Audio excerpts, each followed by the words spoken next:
Olá, pessoal. Nós estamos aqui novamente para dar continuidade nos nossos estudos de ótica geométrica.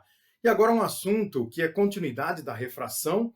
O nosso último trabalho, nossa última discussão aqui foi isso, né? Foi o fenômeno da refração. E agora eu vou falar sobre um tópico extremamente importante chamado ângulo limite. E o ângulo limite vai dar suporte para um fenômeno muito interessante que acontece em ótica. Legal? Vamos lá. Então é o seguinte, turma, o ângulo limite, a ideia desse estudo começa em você imaginar dois meios materiais e o meio de baixo sendo o meio mais refringente, tá certo? Perdão, o meio de cima, vamos colocar que fica mais simples de desenhar. Se você imaginar o meio de cima como sendo o meio mais refringente, vamos lá. Então vamos fazer aqui, ó, meio de cima, meio mais refringente, e o meio de baixo, o meio menos refringente. Professor, um exemplo, né, dessa situação. Então imagine que você tem um raio de luz andando por dentro do vidro. Né? Então eu tenho uma placa de vidro aqui e a luz está andando e esse é o limite entre o vidro e o ar. Tá certo? O ar, então, é o meio menos refringente e de cima o meio mais refringente, que poderia ser o vidro, por exemplo. Tá? Então esse raio luminoso, a hora que ele bate nessa superfície, agora há pouco mesmo nós analisamos isso com relação à direção de propagação da luz vinculada com os índices de refração dos meios, né? Então o raio de luz bateu nessa superfície, a gente vem aqui e traça uma normal. Então vamos lá, reta normal aqui.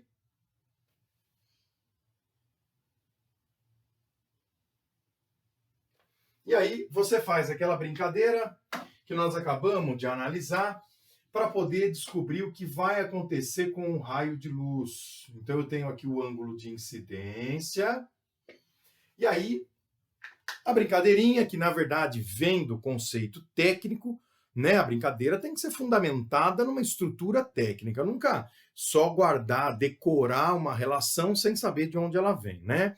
Então lembra que nós estudamos que quando a luz passa do meio mais refringente para o meio menos refringente, o raio de luz ele vai afastar da normal. E aí a brincadeirinha que surgiu em cima disso, do mais para o menos afastemos, então você vai ter um raio de luz que sofre refração, abrindo o seu ângulo em relação à normal, então esse raio se comporta dessa forma aqui, sendo que esse vai ser o nosso ângulo R. Beleza? Muito bem. Agora a pergunta é a seguinte: o que vai acontecer com esse raio de luz se eu pegar esse ângulo de incidência e abrir ele ainda mais? Ou seja, eu vou pegar esse raio incidente e vou começar a abrir o seu ângulo de incidência. Eu vou começar a aumentar o ângulo de incidência. O ângulo de refração, ele começa a aumentar também. Vocês concordam comigo? Entretanto, eu posso aumentar o ângulo de incidência o quanto eu quiser? Não. Na verdade, esse aumento do ângulo de incidência, ele pode ser feito até um ângulo limite. E o que seria esse ângulo limite? A máxima abertura que eu posso fazer na incidência para que ainda ocorra o fenômeno de refração. Tá certo? Então, dessa maneira, nós vamos representar isso aqui embaixo.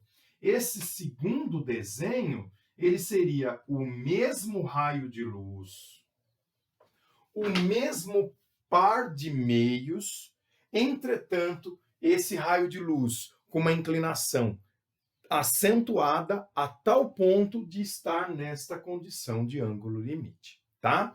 Então eu abri tanto o ângulo de incidência desse raio luminoso, então vamos supor que ele está incidindo dessa maneira aqui, ó, de forma bem mais acentuada do que na primeira situação, tá?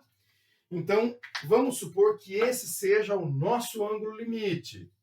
Eu abri tanto a luz, a incidência da luz,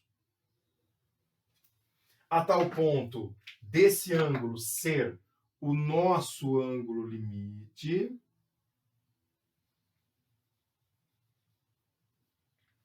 de maneira que o raio de luz refratado, ele saiu rente à superfície. Ele saiu nessa condição rasante que a gente chama, tá? Então, ele está aqui, ó. Essa condição, chamada de condição rasante, seria a máxima abertura que esse raio de luz refratado pode fazer para que ele ainda seja considerado um raio refratado. Tá joia? Ah, professor, então aqui ainda é o fenômeno de refração? Sim, ainda é o fenômeno de refração. Tá legal? Então veja, o ângulo de incidência se tornou o ângulo limite. Por que ângulo limite? Máxima abertura para que ainda ocorra a refração da luz. Beleza? E aí o ângulo do raio refratado com a normal se tornou um ângulo de 90 graus. Então, essa é a última condição da inclinação do raio incidente para que o fenômeno de refração ainda seja observado. Tá joia? Agora, alguns perguntam, professor, nós conseguimos quantificar esse valor? Eu consigo determinar matematicamente o valor do ângulo limite? Sim, eu consigo, tá? Então, vamos lá. Esse cara em cima, respeitando a mesma ideia que nós começamos aqui em cima, esse meio de cima é o meio mais refringente e o meio de baixo é o meio menos refringente. Tá legal? Então vamos pegar esta situação aqui e vamos jogar ela dentro da lei de Snell que nós estudamos agora há pouco? Vamos lá? Então, ó, lei de Snell no formato que nós vimos. Seno da incidência vezes o índice de refração de onde vem a luz. Isso é igual ao seno da refração vezes o índice de refração para onde vai a luz. Lembra? Seno I, N vem, seno R, N vai, para onde a luz vai, né? Para onde ela passa, tá joia? Então vamos lá. Seno do ângulo de incidência. Quem é o nosso ângulo de incidência nesse desenho final aqui? Ele é o ângulo limite. Então eu vou colocar aqui seno do limite. Qual é o índice de refração de onde vem a luz? É o índice maior. Então vamos colocar aqui um N mais, por enquanto, tá? Do outro lado, o seno do ângulo de refração vai ser o seno, e o ângulo de refração vale 90 graus. Então, seno de 90. E o índice de refração para onde a luz vai é o menor. Então, vamos colocar aqui um N menos. Joia, moçada? E aí, então, vamos passar. Esse N mais vai dividindo. Lembrando que o seno de 90 vale 1. Então, eu chego no cálculo do ângulo limite. Então, essa expressão ela me dá condições matemáticas de obter o ângulo limite. Então, eu venho aqui, ó. N mais passa dividindo, o seno de 90 virou 1. Então, o seno do ângulo limite, ele é o índice de refração do meio de menor valor sobre o índice de refração do meio de maior valor. Por isso que eu escrevi N menor dividido por N maior. Muito bem. Então, esse é o caminho matemático para você obter o valor desse ângulo limite. Se esse ângulo é 45, se ele é 60 graus, né? Independente aí da situação, todos os casos você pode obter o valor do ângulo limite fazendo essa razão. N menor sobre N maior, você tem o seno desse ângulo e aí você obtém o valor desse ângulo. Legal? Entretanto, turma, a pergunta que fica, né, é a seguinte: o que acontece se eu pegar esse raio incidente e puxar ele um pouquinho mais para baixo? Antes de responder essa pergunta, o que nós não podemos esquecer de forma alguma é que tanto no primeiro quanto no segundo desenho, nós não representamos, porém, ele existe. Quem existe é o raio refletido. Quando nós estudamos refração da luz, o primeiro conceito de refração, eu falei para vocês que o raio ele se dividia em duas partes. Então, uma parte dele era refratada e uma parte refletida. Então, em todos esses desenhos que vocês estão enxergando aqui, existe uma parte da luz que está sendo refletida, porém só não estava representada. Deixa eu fazer ele um pouquinho mais aberto aqui. O nosso raio de luz refletido. Olha lá. Então, esse raio, ele tem o mesmo ângulo de incidência aqui do lado. Então, esse cara seria o refletido desse aqui. Então, esse raio de luz incidente, a hora que ele bate, ele se divide em dois. Uma parte que refratou e uma parte que refletiu. Então, esse é o raio de luz refratado. E esse é o raio de luz refletido. Beleza? Muito bem. Em todos os casos acontece isso? Em todos os casos. No desenho de baixo, nós também teríamos um raio com uma grande inclinação aqui, com uma grande abertura, que seria a parcela de luz refletida em relação ao raio incidente. Então, raio incidente, raio refratado na condição rasante e raio refletido. Legal? Bom, a pergunta é a seguinte. Se eu pegar esse desenho aqui, ó, essa última condição que nós desenhamos, tá? Pegar o raio incidente e descer um pouquinho mais. Nós estamos na condição limite, né? O nosso ângulo de incidência, nesse momento, é um ângulo limite. Então, se eu abrir um pouco mais esse ângulo, o que vai acontecer? Veja, então nós estamos numa condição em que o raio refratado ele já está saindo rasante à superfície que separa os dois meios. Se eu pegar o ângulo de incidência e aumentar um pouquinho mais ainda, este raio refratado, ele deixa de ser refratado. Ou seja, não vai mais haver parcela de luz refratada. Então, este raio, ele se junta com o raio refletido, e aí você não tem mais refração da luz. Você só tem reflexão. Só que esta reflexão, ela não está acontecendo numa superfície que é espelhada. Ela está acontecendo numa superfície transparente.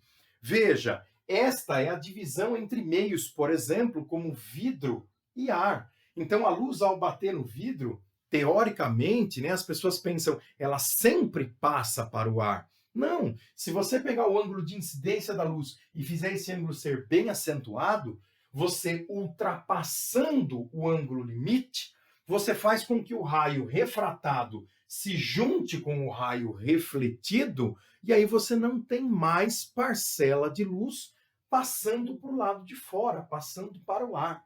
Então esses dois raios se juntam e o nome desse fenômeno é reflexão total. Por que reflexão total? Porque mesmo a superfície sendo transparente, não há nenhuma parcela de luz refratada. Só há raio refletido. Tudo bem? Então, a pergunta que fica, né? O que ocorre se o ângulo limite se tornar se o ângulo de incidência se tornar superior ao ângulo limite? Vamos lá, pergunta importante então, né? O que acontece se o ângulo de incidência se tornar superior ao ângulo limite? Resposta dessa pergunta é o fenômeno da reflexão total. E a reflexão total, meus amigos, ela é um fenômeno extremamente importante. As provas de vestibular usam muito esse conceito, está dentro das suas questões de maneira geral. E agora você não pode esquecer que para que a reflexão total ocorra, você tem que observar algumas condições, tá? Então, condições muito importantes para a ocorrência desse fenômeno de reflexão total, tá certo? Vamos lá. Condições, aqui embaixo. Então, a primeira condição, estudantes, que vocês devem ficar de olho, primeira condição. Veja que desde o início, desde o momento em que eu fiz o primeiro desenho, eu falei para vocês, meus amigos, a luz está dentro do meio mais refringente, indo para o meio menos refringente. Então, a primeira condição, luz dentro do meio mais refringente, tá? A luz estando no interior do meio mais refringente, porque senão jamais você vai observar esse fenômeno. Você pode, se tiver ao contrário, se a luz estiver dentro do meio menos refringente, você pode abrir o quanto você quiser o ângulo de incidência, que ainda vão existir os raios refletido e refratado, tá? Então, esqueça, se a luz estiver dentro do meio menos, o fenômeno não ocorre. Então, a primeira condição, luz estando dentro do meio mais refringente. Opa! Se a luz está no meio mais refringente, acende um sinal amarelo. Mas não significa que sempre que ela estiver no meio mais, vai ocorrer o fenômeno. Então, além dela estar no meio mais refringente, há a necessidade de que o ângulo de incidência seja maior do que o ângulo limite. Então, para você ter o fenômeno da reflexão total, além da luz estar no meio mais refringente, é necessário que o ângulo de incidência seja maior do que o ângulo limite, e aí então você observa a ocorrência do fenômeno. Legal, meus amigos? Muito bem. Então vamos fazer um teste aqui, só para a gente entender como é que seria, né, essa situação de uma forma prática, tá? Então eu vou montar aqui um exercício para a gente poder entender como seria isso. Beleza? Vamos lá?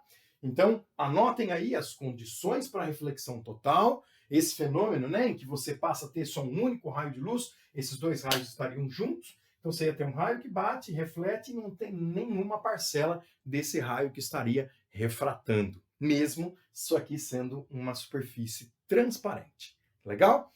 Vamos fazer uma questão para entender isso na prática, como funciona. Vamos lá.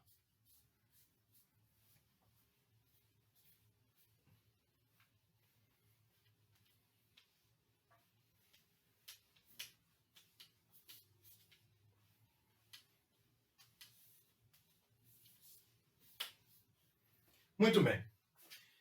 Então, analisando aqui um exemplo que trata a respeito do fenômeno da reflexão total, eu vou propor para vocês uma superfície de separação entre dois meios materiais. E vamos supor que nessa superfície nós temos um raio de luz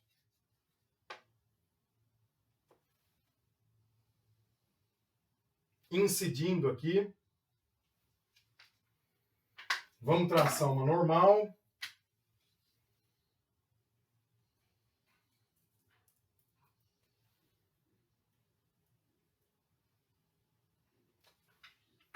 E vamos supor que o ângulo de incidência, vamos deixar ele marcado apenas como ângulo I.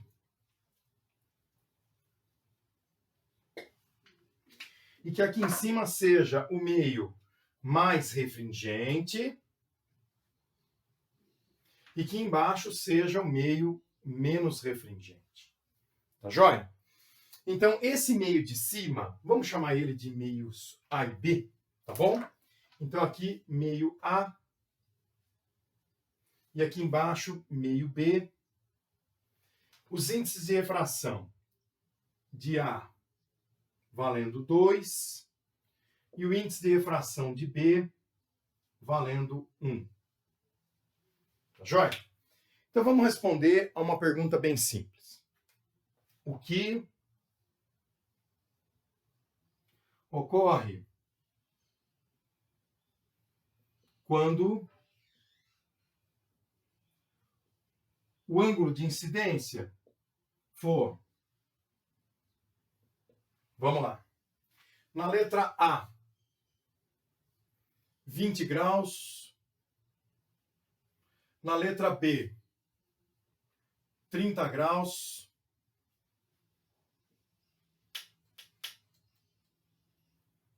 e na letra C, 45 graus. Quando a gente pergunta o que ocorre com a luz? Quais são os fenômenos que você observa nessas situações? Beleza? Vamos lá. Então é o seguinte, a primeira coisa que você precisa observar é se aquelas condições que nós acabamos de discutir, elas estão ocorrendo. A primeira, a luz está dentro do meio mais refringente? Vamos observar? Olha o índice de refração do meio A, ele vale 2. O índice de refração do meio B vale 1. Então o A é o meio mais, o B é o meio menos, a luz está dentro do meio mais. Então a primeira condição está satisfeita. A segunda, será que o ângulo de incidência vai ser maior do que o ângulo limite? Eu preciso verificar isso. Então, para verificar, eu tenho que descobrir qual é o ângulo limite. Vamos fazer esse cálculo? Então, lá atrás, nós vimos que o seno do limite, ele é n menor dividido por n maior. Então, o seno do limite vai ser n menor é o n do meio B, e o n do meio B vale 1. N maior é o n do meio A, e ele vale 2. Então, o seno do limite está valendo meio. Se o seno de um ângulo está dando meio, é porque esse ângulo vale quanto? 30 graus, certo? Então, nós concluímos que o ângulo limite vale 30 graus. Muito bem. Então, conhecendo o ângulo limite, nós conseguimos afirmar o que acontece em cada um dos casos. Quando o ângulo de incidência for igual ou inferior a 30 graus, sempre você vai ter uma parcela de luz refletida e uma parcela de luz refratada. Se for exatamente em 30 graus, a parcela de luz refratada ainda existe, porém, ela vai ser rasante à superfície, mas ela ainda existe. Agora, se o ângulo de incidência for superior a 30 graus, aí não existe mais a parcela de luz refratada, existe apenas um raio refletido, que é o fenômeno da reflexão total. Beleza? Então, a resposta aqui seria letra A. Nós vamos ter o fenômeno de reflexão ocorrendo junto com o fenômeno de refração. Na letra B, nós vamos ter o fenômeno de reflexão ocorrendo junto com a refração. Entretanto, eu gostaria que vocês observassem que essa refração vai ser uma refração rasante, porque eu estou exatamente em cima do ângulo limite, né? A minha incidência tem 30 graus e o ângulo limite vale 30. Então, o raio incidente ele ainda se separa em dois, porém, o raio refratado ele refrata naquela condição rasante. E aí, fechando então na letra C, é que nós vamos ter o ângulo de incidência sendo superior ao ângulo limite. Então é aí que ocorre o fenômeno da reflexão total. Tá joia, meus amigos? Então é assim que funciona, tá? Eu gostaria de dizer para vocês que, com relação às provas de vestibular, esse é um dos tópicos mais importantes que nós temos, tá bom? E aí eu gostaria que vocês pudessem analisar com calma esse exercício, se for o caso, até refaça ele, para vocês poderem dar continuidade nos estudos de ótica, lembrando que esse é um dos fenômenos mais importantes que nós temos. Beleza? Agradeço muito a atenção de vocês, desejo um forte abraço, bons estudos para todos e daqui a pouco nós estamos juntos aí nos nossos encontros, tá? Valeu, até mais. Tchau, tchau.